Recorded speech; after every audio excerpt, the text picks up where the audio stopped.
Good morning, choir chickens. It's Mrs. G. I want to give you some guidance for your uTheory lesson this week.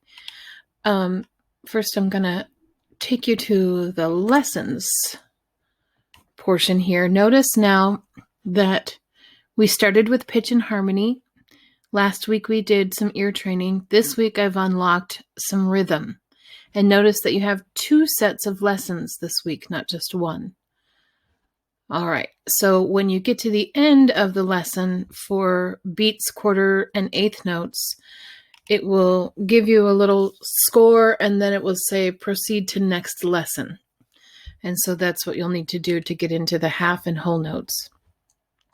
For your skills this week, you have just one set of skills, and I want to show you how to actually navigate through these rhythm playing examples. The first thing is, as soon as you click start, it's going to tell you exactly how many beats of metronome clicks you'll receive before you start. But notice over here, we're in 2/4 time. So when I hit start, it's going to tell me exactly how much of a count off it's going to give. And then I'm going to be asked to play the rhythm below. The way that we play the rhythms in uTheory is if you're on a desktop or a laptop computer, you would use the space bar. And if you're on your phone or a tablet, you would simply touch the spot on the screen that corresponds to when you think the beats should be played. So I'm on a laptop right now, so I'm going to be using the space bar. Play after 4 metronome clicks. Okay, so it tells you what to be ready for, and then as soon as you hit start count off, it will start going, and you'll hear a click, click, click, click, right as the 1, 2, ready, go is happening.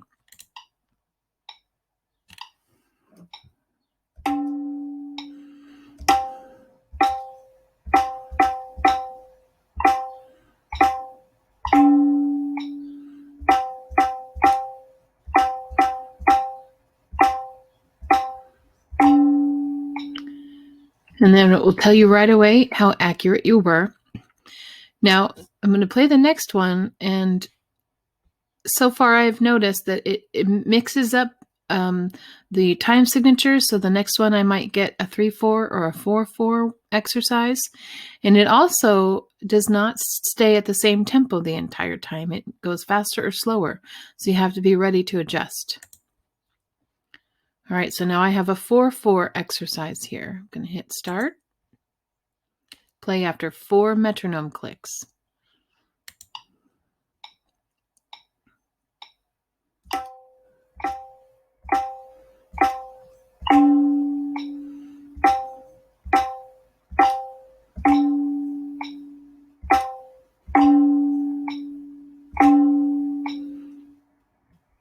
So you can use your mouse to click.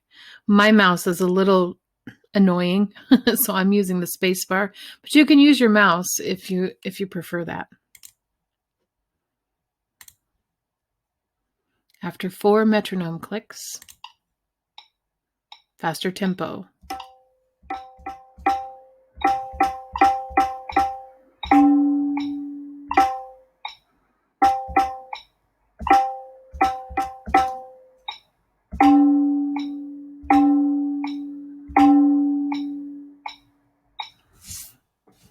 Okay, so for the longer notes, I don't know if you noticed, but the drum sound kind of rings for just a few moments.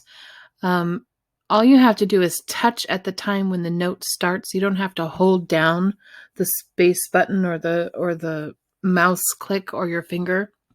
It will extend it for you. The other thing that I wanted you to notice is you heard that tempo was faster the last time. But I want to show you what happens, what it looks like when you are not accurate. Play after 4 metronome clicks, starting my count off.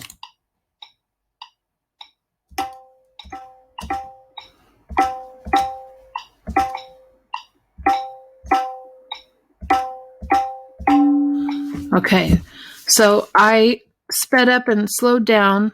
You can see if I completely miss it, like I'm not really even close, it will give a red note. If I got kind of close, but I was late or early, it will give a yellow. And so it's kind of neat the way that it does that, because it kind of tells you where your errors are. Here, I was a little late playing the note. Here, I was late. Here, I was late. Here, I was early. See how the red note head came before the actual note head was supposed to be played. So it gives you a good idea of, are you rushing tempo? Are you dragging tempo? Are you just missing them entirely? Which, when the tempo changes, can be a little easier to do if you're not prepared for like a faster tempo, for example. Now notice what happens. It asks you to try again, but you can choose the option to do it slower if the fast tempo proved too challenging to keep up with. Okay, so I'm going to come back up to my dashboard. Let me just remind you once again, for the rhythms that I have, for the rhythm lessons that I have given, there's 2 sets of them. You need to make sure you complete 100% of both. They cover quarter notes, eighth notes, half notes, whole notes, and some rest components as well. So by the time you get done, you'll have plenty of practice within the lessons themselves. So you'll be really ready to do the skills, I think, pretty easily once you get the hang of doing the practice stuff within the lessons. If you should have any trouble clicking on your phone for any reason, try it if you have access. Try it on a laptop or a desktop, or vice versa. If you have trouble on a laptop or a desktop, try it on a phone or a tablet if you have access. The only other thing that I would mention is to remember that in the skills section, the percentages that you see are an average of your tries. In other words, if you went through one time and you got 30% of them correct, or 30% accuracy, if you go back and you do 100% accuracy, your average would be 65%. So again, if you're going for that 75%, I think that you guys will find that you're pretty successful with this. So I wouldn't imagine that you'd have to go back and redo a bunch, but I just wanted to remind you of how that works. All right. Happy rhythming. Love y'all. Bye.